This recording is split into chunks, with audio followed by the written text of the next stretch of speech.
J'avais prévu, moi, de commencer... D'abord, c'était pas moi qui devais commencer. Les intempéries naturelles ont fait que cet endroit a été choisi pour faire cette conférence, alors qu'au départ, on était accueillis par notre amie Valérie Boyer. Mais malheureusement, il a fallu changer de lieu. Et donc, c'est ici qu'on se retrouve.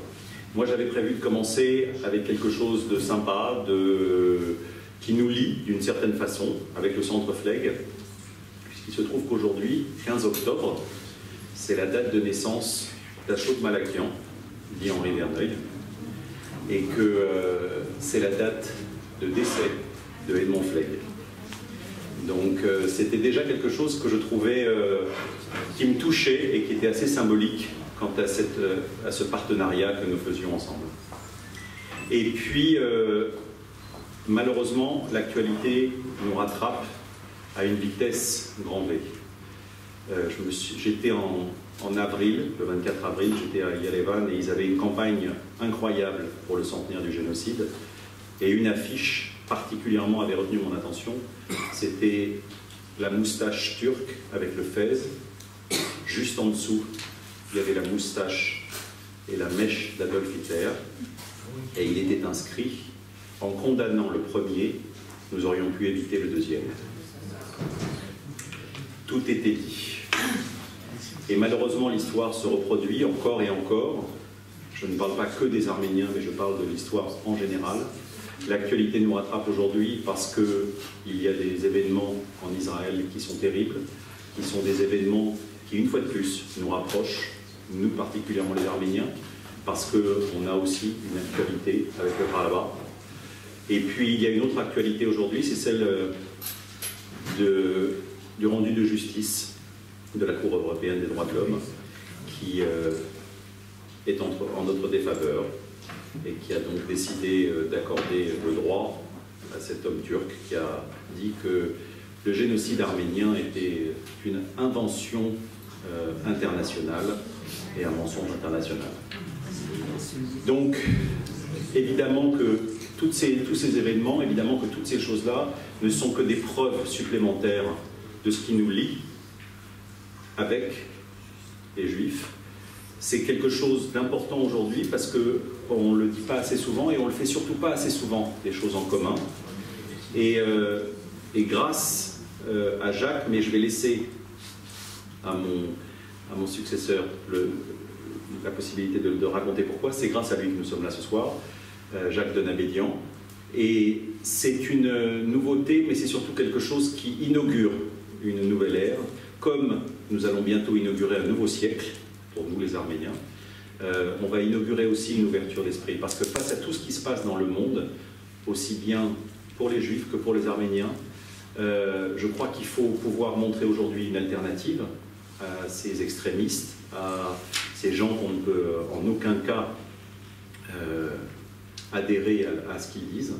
Et cette alternative, c'est une solidarité qui doit dépasser des communautés, qui doit dépasser des opinions politiques et qui doit dépasser tout ce que l'on peut connaître pour aller vers le bon sens et vers ce qui nous rapproche les uns avec les autres. Et je suis particulièrement touché aujourd'hui de faire cette conférence avec vous. Voilà. Je voulais juste dire que donc je remercie bien entendu évidemment énormément le professeur Deveillon et Yankou qui se sont cachés dans la salle pour ne pas que je les voie. Non, et qui ont écrit, je les remercie bien sûr d'être venus, mais je les remercie énormément d'avoir écrit cet ouvrage, parce que quand j'ai appris qu'il y avait cet ouvrage et que j'ai lu cette affiche à Yerevan, voilà, je savais que c'était le bon endroit, c'était le bon moment, et je suis ravi que ça se passe aujourd'hui, en association avec vous, et ici. Donc je vais laisser la parole à Raymond Harouche, qui est le président du Centre Flegg. Merci beaucoup.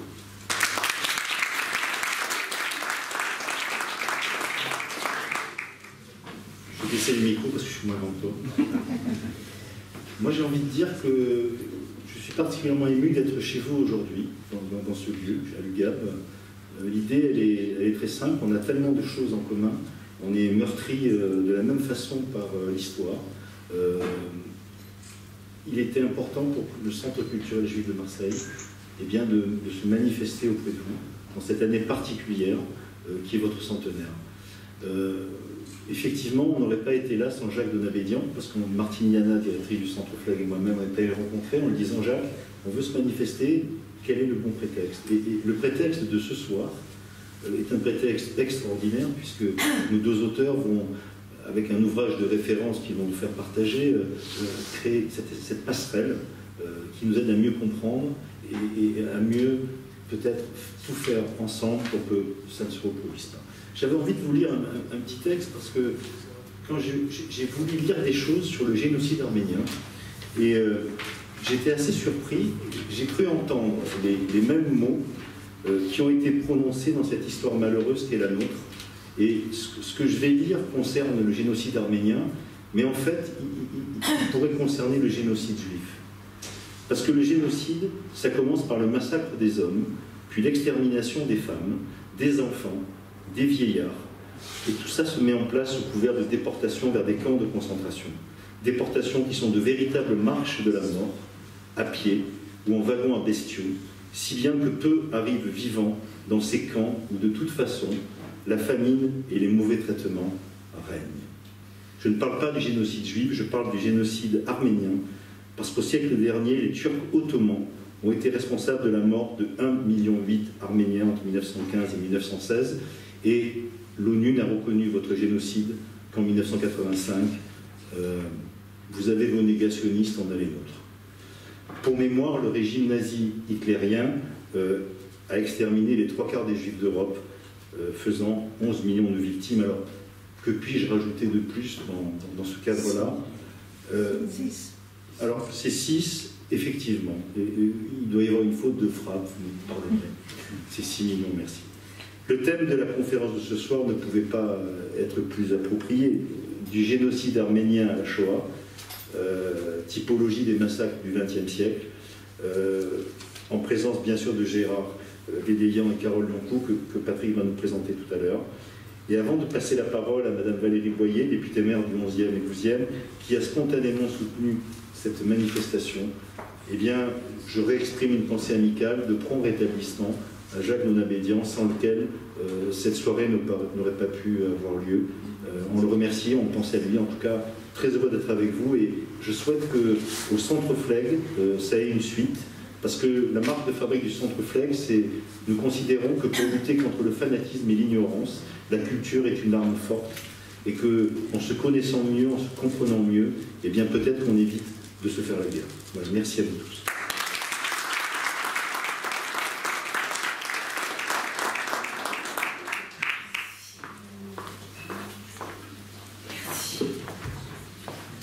En premier lieu, je vais vous demander d'excuser ma voix.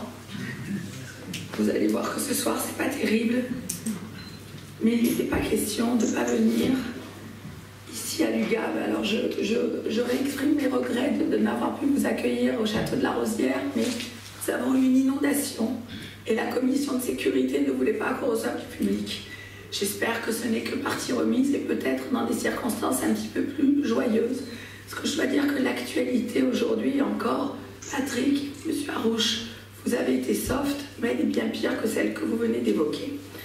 Donc je voudrais saluer Monsieur le Président de l'UGAB, cher Patrick Malakian, tous les membres de l'UGAB ici présents, les représentants du Centre Flegg, M. Harouche, saluer, même si elle n'est pas là, Martiniana. Si, elle est là. Ah, excusez-moi, je ne l'ai pas vue. Madame Yana.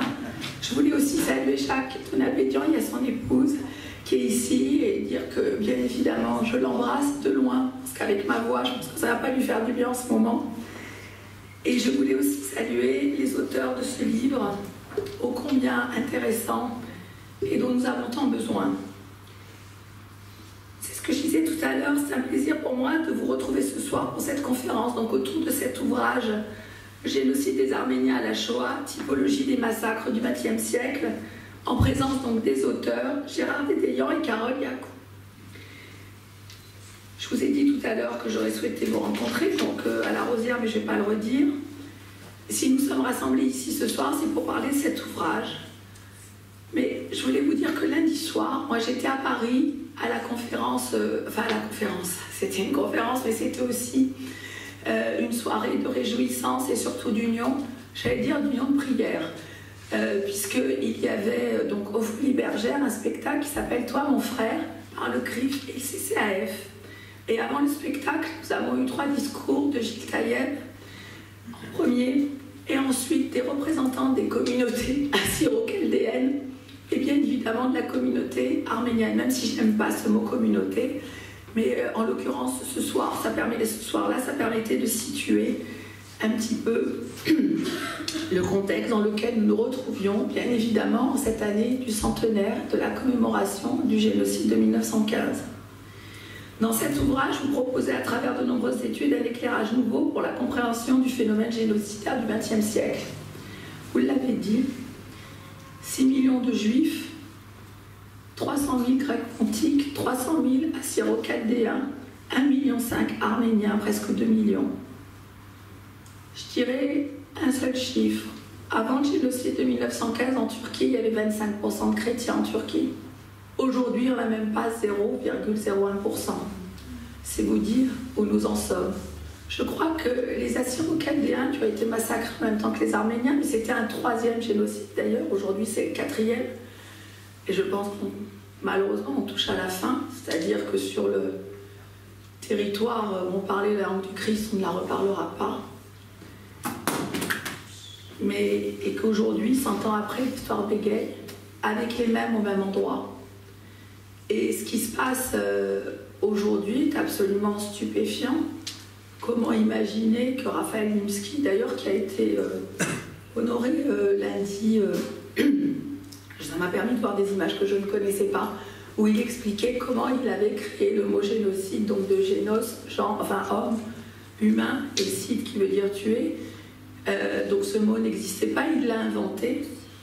Il l'a inventé, vous le savez tous, mais c'était quand même un rescapé du ghetto de Varsovie. Il l'a inventé en se souvenant des phrases d'Hitler qui, quand il écrivait Mein Kampf, disait qu'il se souviendrait du massacre des Arméniens. Aujourd'hui, je dirais qu'il y a tellement peu de survivants des chrétiens d'Orient que personne ne sait qu'il y a eu un génocide des chrétiens d'Orient aussi. Donc voilà, et pourtant, ça s'est passé la même année, il porte un nom, ça s'appelle l'épée, ça s'appelle Safion.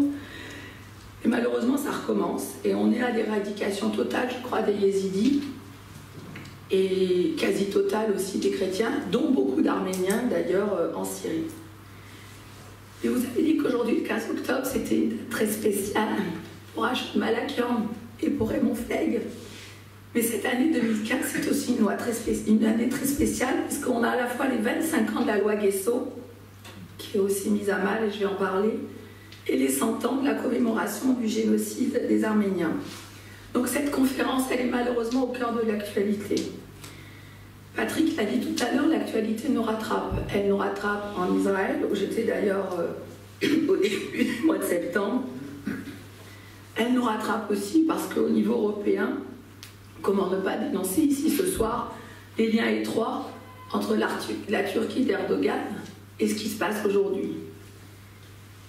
Le 7 octobre, à l'occasion d'une question écrite, j'ai souhaité interpeller le ministre des Affaires étrangères sur le meeting nationaliste qui s'est tenu à Strasbourg, parce que vous l'ignorez peut-être, mais dans notre propre pays, 15 000 personnes se sont réunies à Strasbourg, personne n'en a parlé, personne ne l'a dénoncé, dans un meeting ultra-nationaliste, où d'ailleurs un imam était intervenu, où on a recommandé aux Turcs qui venaient essentiellement, enfin aux Franco-Turcs, ou aux Turco-Allemands, ou je ne sais pas comment on dit, Belges, etc., Suisses, qui étaient réunis, donc à Strasbourg, quand même capitale de l'Europe, une des capitales de l'Europe, Strasbourg, qui s'illustre, j'allais dire, dramatiquement aujourd'hui avec le rendu de l'arrêt Perinček, quand même dans un meeting sur notre sol, au cœur de l'Europe, là où bas, au cœur de l'Europe, on a entendu des phrases de la part d'Erdogan qui venait alpaguer ses électeurs, puisque les élections ont lieu en novembre en Turquie, ceci expliquant peut-être cela, et notamment peut-être l'attentat d'Ankara,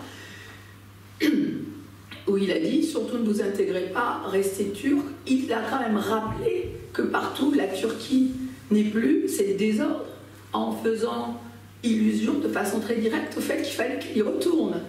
Donc c'est quand même incroyable, et je précise bien évidemment que pour ce meeting, les femmes étaient séparées des hommes. Alors je l'ai mis sur les réseaux sociaux, et on m'a dit qu'à l'église ou à la synagogue, les femmes étaient parfois séparées des hommes, juste pour vous dire qu'entre un meeting politique et un lieu de culte, il y a quand même un petit peu des différences, mais c'était une petite remarque annexe. Et d'ailleurs, ce n'est pas le cas, puisque la photo qui illustrait ces remarques, c'était celle où nous sommes retrouvés tous les élus à la grande synagogue il y a quelques jours, et ils ne l'ont peut-être pas remarqué parce que la présidente du conseil général était en pantalon, mais elle était au milieu, effectivement. Et si il y avait eu d'autres femmes présidentes, mais ça viendra, de grosses collectivités, elle aurait peut-être été là aussi. Mais enfin, c'est vous dire un petit peu l'état d'esprit dans lequel nous nous trouvons aujourd'hui, même si cette anecdote peut prêter à sourire, que je trouve absolument dramatique. Donc moi, je me suis inquiétée le 7 octobre à travers une question écrite auprès du ministre des Affaires étrangères sur le meeting nationaliste à Strasbourg. Comme je venais de vous le dire, j'ai toujours pas eu de réponse. Mais comment ne pas être choqué en sachant que les descendants des réfugiés de 1915, qui sont sur le sol français, qui sont français, ont eu à côté de chez eux, sur leur territoire, un meeting nationaliste turc dans l'indifférence générale, voire même sous les applaudissements de certains. Aujourd'hui, je voudrais vous parler aussi de la Cour européenne des droits de l'homme, puisque la CEDH a rendu sa décision sur l'affaire Perinček et a débouté la Suisse, puisque c'est la Suisse qui avait intenté un procès à Dogu Perinček, qui est un homme politique turc qui avait affirmé à Lausanne en 2007, à l'occasion d'un meeting, là encore, que le génocide arménien était un mensonge international. Et aujourd'hui, la CEDH consacre le fait que la négation devient le prolongement du génocide et des crimes contre l'humanité. Elle encourage le négationnisme et nie et encourage le révisionnisme. À l'heure où l'Europe doit se montrer unie et forte, où on a tant besoin d'Europe, où on a tant besoin d'être soudés, on laisse les juges, encore une fois, ce n'est pas le seul sujet, mais celui-ci est d'importance, on laisse encore une fois les juges de la CEDH prendre part au négationnisme d'État, puisque c'est de ça dont il s'agit. Et c'est vrai qu'une des différences majeures entre les révisionnistes et la Shoah et le génocide de 1915, c'est que pour le génocide arménien, on a affaire à un négationnisme tout à fait particulier, puisque c'est un négationnisme d'État. Nous avons des révisionnistes illuminés et la loi Guesso jusqu'à présent les protégeait, mais demain ça va plus être le cas et j'y viens. Puisque au niveau national, une autre décision de justice est très attendue. En effet, à la demande du négationniste révisionniste Renoir, c'est comme ça que ça se prononce, je crois, le Conseil constitutionnel va devoir se prononcer sur la conformité de la loi Guesso, réprimant la contestation des crimes contre l'humanité commis pendant la Seconde Guerre mondiale. Vincent Renoir, qui a déjà fait de la prison d'ailleurs pour négationnisme, révisionnisme, n'incrimine que la négation de certains crimes contre l'humanité. En 2011, quand j'avais défendu la loi sur la pénalisation du négationnisme, j'avais insisté sur le fait que la loi Guesso n'était pas à l'abri d'une question prioritaire de constitutionnalité. Il faut que vous sachiez, je suis désolée, c'est un petit peu technique, mais si vous êtes là, c'est que vous êtes des passionnés de ce sujet, qu'il n'y a jamais eu de QPC, enfin de question préalable de constitutionnalité pour la loi Guesso. Et que jusqu'à présent, cette loi n'a jamais dû être examinée par le Conseil constitutionnel. Quand la loi dite Boyer avait été votée à l'Assemblée nationale puis au Sénat, si 70 députés et sénateurs n'avaient pas saisi le Conseil constitutionnel, le président Sarkozy aurait pu promulguer ce texte. Or, il y a eu une saisine du Conseil constitutionnel, donc la saisine du Conseil constitutionnel, elle est possible par la population, par des parlementaires, sous certaines conditions, mais enfin on n'est pas là pour faire des droits constitutionnels ce soir. Or, aujourd'hui, la loi Guesso n'a jamais fait l'objet d'une saisine du Conseil constitutionnel et on la sait très fragile. Donc c'est vraiment un sujet qui, en ces 25 ans de la loi Guesso et en cette année de la commémoration du centenaire, on dirait que c'est un triste cadeau d'anniversaire ou de commémoration qui nous attend cette année, puisque je ne vois pas comment le Conseil constitutionnel, s'étant prononcé contre la loi, dite Boyer, va pouvoir faire en sorte que la loi Guesso ne soit pas déclarée inconstitutionnelle. Mais bon, le 18 octobre, donc j'avais déposé un texte de loi qui s'inspirait du droit communautaire sur la lutte contre le racisme et la répression des génocides reconnus par la loi française, dont le génocide arménien. Et cette proposition de loi, je viens de le dire, avait été adoptée par tous les groupes. Aujourd'hui, ce que je voulais vous dire, c'est qu'il y a urgence à légiférer pour sortir de cette impasse qui à la fois entretient une sorte de concurrence des mémoires et une concurrence des victimes, puisqu'on a un génocide qui est reconnu par la loi française, mais la pénalisation de ce génocide n'est pas dans la loi française. Et de l'autre, on avait la loi Guessot, qui au motif qui avait eu les accords de Nuremberg, enfin le procès de Nuremberg, donc des accords de droit international, pouvait porter le négationnisme. Il faut que vous sachiez que la loi Guessot autoporte un dispositif de pénalisation du négationnisme. Or, la loi de 2001 sur la reconnaissance du génocide arménien ne porte pas de dispositif de pénalisation du négationnisme. Et à quoi ça sert d'avoir un dispositif qui reconnaît un texte s'il n'y a pas de pénalisation du négationnisme? Et on voit bien qu'aujourd'hui, non seulement le négationnisme du génocide de 1915 peut se faire en France, mais qu'en plus, la Cour européenne de justice donne raison à un révisionniste, à un négationniste. Donc on est vraiment en danger. On n'est pas simplement en danger pour la mémoire des victimes, mais on est en danger aussi pour la négation de l'histoire. Et moi, si vous me permettez, pour paraphraser ce que vous disiez tout à l'heure, ou ce que tu disais tout à l'heure, Patrick, effectivement, en parlant des deux moustaches et des deux couvre-chefs, je suis convaincue que si on avait pu aller plus loin dans le droit international, si on avait fait en sorte que la pénalisation du négationnisme puisse être réprimée, peut-être que ce qui se passe aujourd'hui au Moyen-Orient n'aurait pas lieu. Parce qu'il s'agit bien d'un génocide qui se passe d'ailleurs dans l'indifférence générale. On est en train de se faire des nœuds au cerveau pour savoir si on intervient, si on n'intervient pas, comment on le fait, etc. Bachar, pas Bachar, mais enfin, je veux dire, on est dans la stupidité absolue pendant que des gens se font massacrer des pires façons. Et d'ailleurs, quand on lit les témoignages dans la presse, parce que autant pendant la Seconde Guerre mondiale, on pouvait dire peut-être qu'on ne savait pas. Pendant le génocide de 1915, on pouvait peut-être dire qu'on ne savait pas. Mais là, non seulement on sait, les réseaux sociaux nous abreuvent d'images absolument abominables. Ce matin, je suis tombée sur, juste en mettant à jour comme ça mon Twitter, je suis tombée sur une image de décapitation. Mais j'en ai encore à la chair de poule. Je dirais malheureusement, ça fait des centaines d'images que nous avons tous vues, auxquelles nous avons été confrontés, des centaines d'articles que nous avons lus. Et quand on lit ces articles, on a l'impression, et ces témoignages, de relire les témoignages de ce qui s'est passé pendant le génocide de 1915. Ce sont exactement les mêmes. Les longues marches, la vente des femmes, la décapitation des hommes. Enfin, c'est pas la peine de vous le dire, vous connaissez cette horrible histoire beaucoup mieux que moi.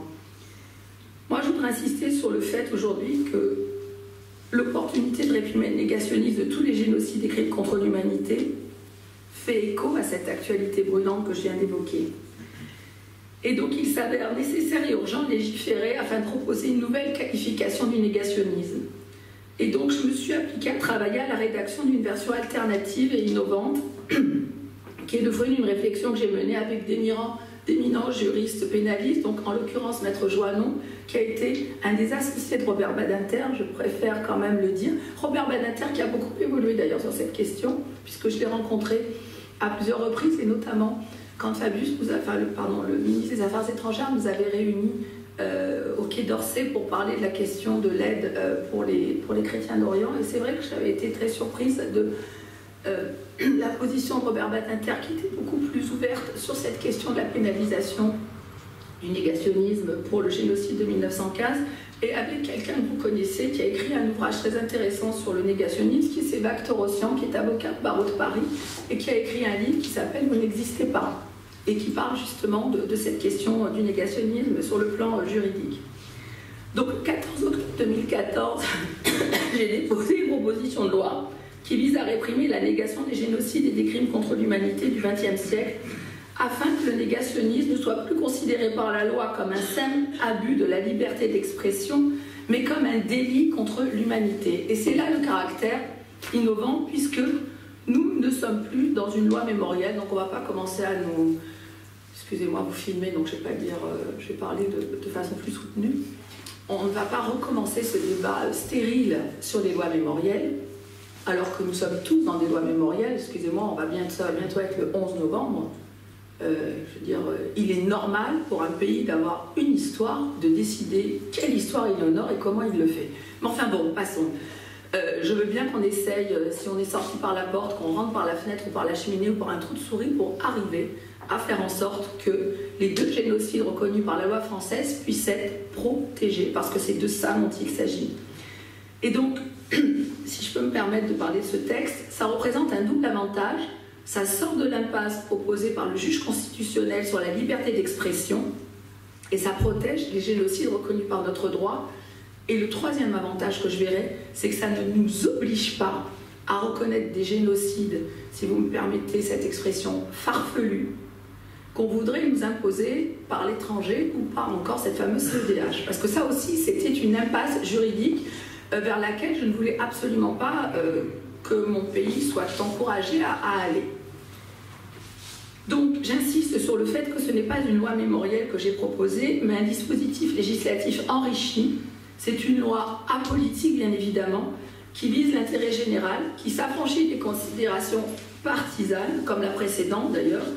Et ce texte a vocation à l'universalité car il protège tous les génocides reconnus par la loi française et s'inscrit dans le respect des droits de l'homme. Pour parler un peu technique, il s'inscrit dans le code pénal, là où vous avez toutes les abominations qui sont décrites, le recel de cadavres, la barbarie, le trafic d'enfants, etc., dont le génocide. Et comme la négation est un accessoire du génocide, il est tout à fait normal que le négationnisme figure dans cette partie du code pénal. Et aujourd'hui, à l'heure de la remise en cause de la loi Guesso et du génocide de 1915, du génocide arménien, je souhaite que l'examen de cette proposition de loi intervienne rapidement, car elle assurera une assise législative à la dignité de la personne humaine dans notre pays. Moi, je suis convaincue que le génocide est un crime contre l'humanité et que le négationnisme est un délit contre l'humanité, parce que c'est de ça dont il s'agit aujourd'hui. Et donc, j'espère que bientôt, on pourra examiner ce texte dans l'année 2015. C'est d'autant plus important que je me permets de rappeler que les 2 candidats à l'élection présidentielle, le 24 avril 2012, avaient promis, au pied de la statue de Comitas, qu'ils feraient en sorte qu'on aboutisse sur cette question de la pénalisation du négationnisme. Et aujourd'hui, on ne peut pas offrir aux révisionnistes, aux négationnistes, j'allais dire, on ne peut pas même offrir aux Français ce cadeau fétide de fragiliser la loi Guesso et de ne pas permettre que le génocide de 1915 soit non seulement reconnu, mais que sa négation soit pénalisée. Et c'est pour ça que je voulais vous offrir, vous donner plutôt, c'est pas un cadeau, le texte de loi que j'ai déposé, à vous-même et à Patrick, en espérant vraiment que cette année 2015 nous permette vraiment d'aboutir en droit français à protéger la Shoah et à faire en sorte que la loi de 2001 puisse être elle aussi, puisse avoir un parcours juridique dans notre pays, enfin le parcours juridique qu'elle mérite, puisque moi je suis convaincue que nier l'existence d'un génocide, c'est tuer une seconde fois. Je sais qu'ici nous en sommes tous convaincus. Donc voilà ce que je voulais vous dire. Merci.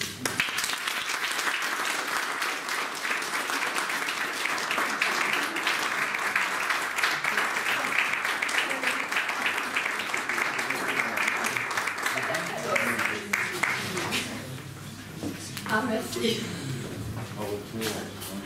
Merci beaucoup.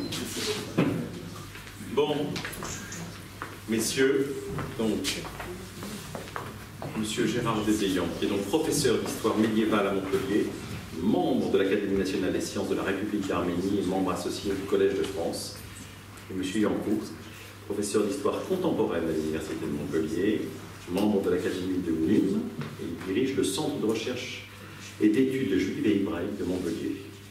Messieurs, c'est à vous. Et merci d'être là.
Madame la députée maire,